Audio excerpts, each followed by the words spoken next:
ئەو شارەی مێژوو لێوە دەست پێ دەکات و هەر کۆڵانێکی گەواهی ڕابردوویەکی پڕ لە دێرینی دەدات، ئەویش شارۆچکەی کفریە. لێرە خان و شوێنەوەرە کۆنەکان تەنها بەرد و خشت نین، بەڵکو ناسنامەی ڕەسەنایەتی ناوچەکەن کە چاوەڕوانی ئاوردانەوەن. بژانەوەی ئەم پێگە دێرینانە نەخشەی نوێی گەشتیاری و مێژووی دەڤەرەکە دەکێشێتەوە.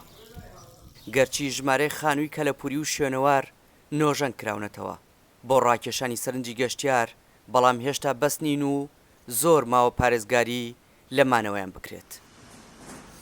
کفری کە شارێکە ڕاستە لە ڕووی ژینگەیەوە ڕەنگە گونجاو نەبێ بۆی گەشتیار زۆر سەردانی بکەن، بەڵام ڕاستی مقەوماتە مێژوویەکەی ئەو شوێنەوارانەی کە هەیەی ئەو بەها مێژویەی کە هەیەی بە نۆژەنکردنەوەی شوێنەوارەکان وای لێکا کە بێتە ناوچەیەکی گەشتیاری مێژووی کە لە هەموو شوێنێکەوە سەردانی بکەن. ڕاست ئێمە لە بەشا بەربەسمانەیە بەشێک لەو خانوانە بۆی نەبوونی معریفی پاراستنی شوێنەوارەوە لایەن هاوڵاتیان خۆیانەوە ڕوخێرێن، بەشێکی بۆیەوەی کە حکوومەت قەرەبوویان ناکاتەوە خاوەن مڵکەکان خانەکانی خۆیان یا ئەفرۆشن یا ئەی ڕوخێنن کامە بەڕاستی بێ ڕێگری لێ بکرێت. کفری جێگای شوێنەواری زۆر زۆر باشی تێدایە، یعنی ئەتوانرێت وەکو سەرچاوەیەک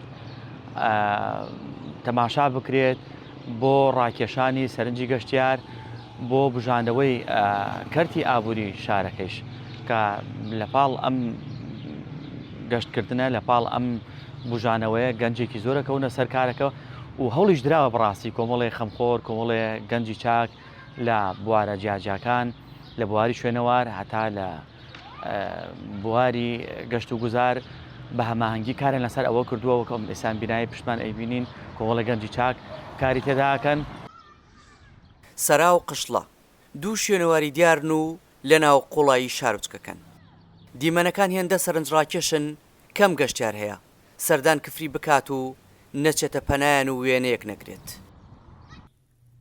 هەرێک لە بازاری قەیسەری کۆن و مەجید پاشای بابان و چەندینی دیکەش مەترسی لە ناوچوونی یەکجاریان لەسرە.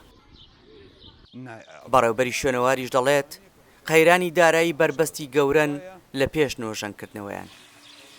چەند شوێنێک باشمان نۆژەن کردێتەوە ئێستا بێتە ناوەندێکی گەشتیاری. ئێمە لە هەموو وڵاتانی دیان شوێنەوار گەشتیار باەخێ تایبەت ئەدا بە شوێنەوار و شوێنی مێژوویی، بۆیە هەموو شارێک ناوبانگی شتێکەیە. کفریش ناوبانگی یعنی مەڵبەندی شوێنەوارە لەبەر تەمەنەکەی و لەبەر مێژوە کۆنەکەی. ئەوە ئێستا گەڕەکی باوسارە زیاتر لە 600 خانی کەلەپوریە، بەڵام بەداخەوە نەماتوانێت بە گوێرەی پێویست بیپارێزین بەهۆی قەیرانی دارایەوە. کفری تەنها شارۆچکەیەک نییە لەسەر نەخشە، بەڵکو مۆزەخانەیەکی کراوەیە کە پێویستی بە چاودێری و ئاوردانی و جددی هەیە تا لە بیرچوونەوە ڕزگار بکرێت. ئەگەر ئەمڕۆ بەردێکی ئەم خانوانە بڕوخێت، سبەی مێژوێک لە دەست دەدات کە هەرگیز قەرەبوو ناکرێتەوە.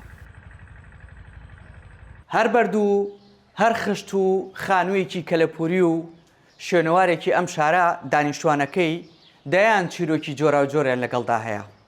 بۆیە بە گرنگی دەزانن حکوومەت ئاوڕێکی جددی لەم شارە بداتەوە بۆ ئەوەی لە داهاتوودا ببێت بە ناوچەیەکی گەشتیاری گرنگ و ڕۆژانە گەشتیار لە ناوچە جیاجاکانی عێراقەوە سەردانی بکەن.